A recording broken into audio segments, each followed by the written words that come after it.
वर्षा ହେଲା ପରେ କାହା ଘର ଝରକାରେ ଏମିତି ବସିଛି କହିଲେ ପକ୍ଷୀ। ଆଜିକାଲି ତ ଦେଖିବା ପାଇଁ ପୁରା ମିଳୁନି, ବଟ୍ ଯେତେବେଳେ ମିଳେ ବହୁତ ଖୁସି ଲାଗେ। ଦେଖନ୍ତୁ କେତେ ସୁନ୍ଦର ଲାଗୁଛି। ବର୍ଷା ଟିକେ ଛାଡ଼ି ଯାଇଛି, ପକ୍ଷୀମାନେ ଆସିକି ବସିକି ପୁରା ଡେଣା ଝାଡ଼ୁଛନ୍ତି। କାଲି ବି ଦେଖିଥିଲି ଏତେ ସାରା ଶୁଆ ସେ ଗଛରେ ଆସିକି ବସିଥିଲେ, ଦେଖି ବହୁତ ଖୁସି ଲାଗିଲା। କାହିଁକିନା ଆଜିକାଲି ସିଟି ମାନଙ୍କରେ ଗାଁ ଗହଳିରେ ବି ପକ୍ଷୀ ମିଳିବା କଷ୍ଟ, ବଟ୍ ସିଟିରେ ମିଳୁଛି। ତ ଦେଖି ବହୁତ ଖୁସି ଲାଗିଲା ଯେ ଯାହା ହଉ ଏତିକି ତ ଜଙ୍ଗଲ ଅଛି ଯେ ପକ୍ଷୀମାନେ ରହୁଛନ୍ତି।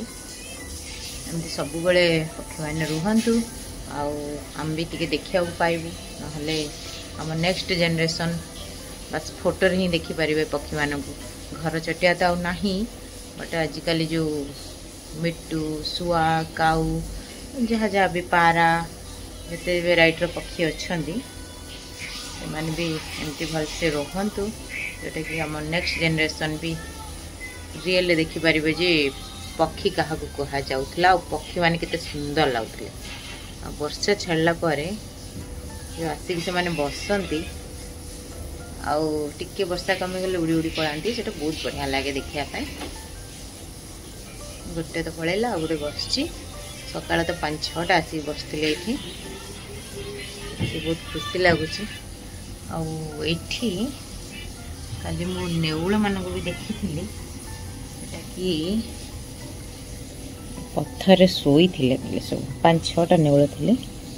ଆଜି ତ ଦିଶୁନାହାନ୍ତି, ବର୍ଷାକୁ ବୋଧେ ଆସିନାହାନ୍ତି। ୱାଓ, କେତେ କ୍ୟୁଟ୍ଟା ହେଇଛି।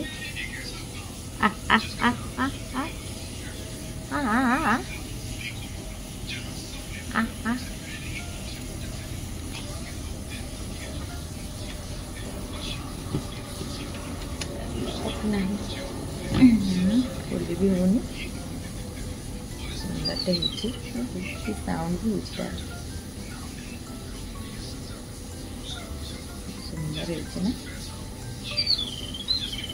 साउंडटा भी केते सुनी ची ची ची ची ची ची ची होची।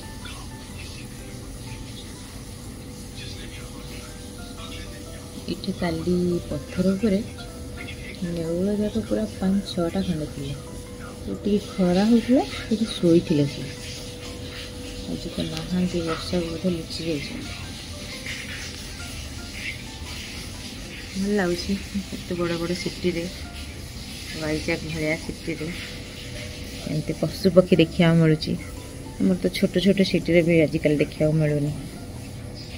सबुआड़े खाली घर, कंक्रीट रोड।